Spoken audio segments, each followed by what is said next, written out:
It was, it was the phone call you never want to get.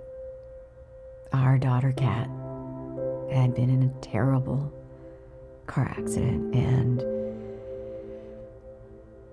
when we found out that she was partially paralyzed, we were devastated. I remember it was around 3 o'clock in the afternoon. I was picking up the kids from school, and my husband Jim called. So the first thing he asks me is, "Are you sitting down?" He told me he lost his job. A few months ago, I had to relocate for work. Then my car broke down. My husband and I just split up, and he was in charge of all of the bills. My business had 2 major contracts fall through, and suddenly I had major cash flow issues. I was forced to use credit cards just to survive. Eventually, I couldn't afford to stay ahead of the payments. I fell farther and farther behind, and I was so discouraged it felt like everything I worked for was slipping away. But we went right to work to make life as normal as possible for her. Tim took time off to make our house completely wheelchair friendly. He was out of work almost 3 months, and we ran up more than $40,000 in home improvement credit card charges. And pretty soon the bills were more than we could handle, and we just started to fall behind. First I thought it would be very temporary, so we didn't really cut back on our expenses. The kids were still going to their Little League practice, and we even bought a dog with our savings. Jim was still out of a job, and I had picked up some freelance work, but it wasn't enough to cover mortgage and groceries and car, all the important things. $45,000 in credit card debt. You know. I was chasing my payments, and I couldn't figure out how to get ahead of them. I was feeling overwhelmed, lost, and just really, really unhappy. Overdue credit cards. That's where it all started.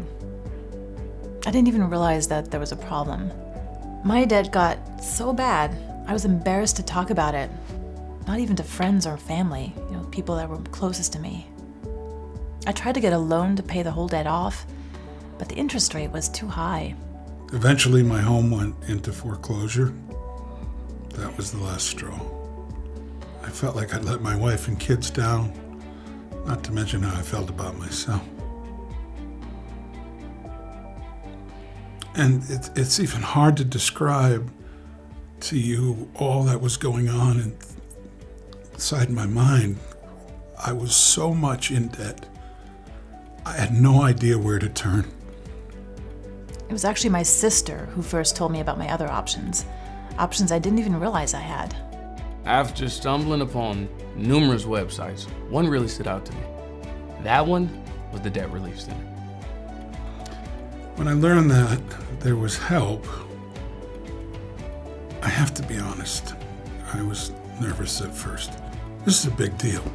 I mean, we even thought about bankruptcy. But when we found out that there was a debt relief hardship program that we could qualify for, it was like this just huge weight had been lifted off our shoulders. And combining all of our high interest debt into one lower payment that we could handle, I mean, it just made all the difference for us.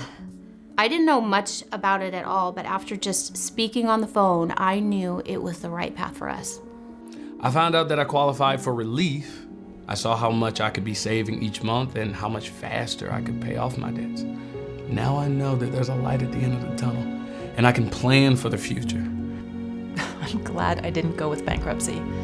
I feel relieved. I feel good.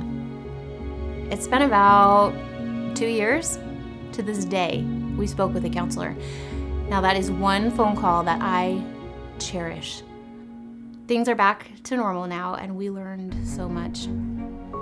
What I realized going through all of this is that it's so easy to get into debt and be stuck, just barely scraping by.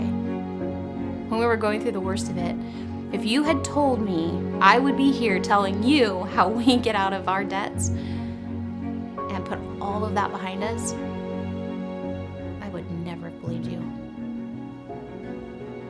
But here we are today with huge weight off our shoulders. We are so happy we overcame our debt. It was like a huge weight was lifted off my shoulders. I said to myself, I'm seeing this all the way through. I'm getting out of this debt, and I got to tell you, it feels so good.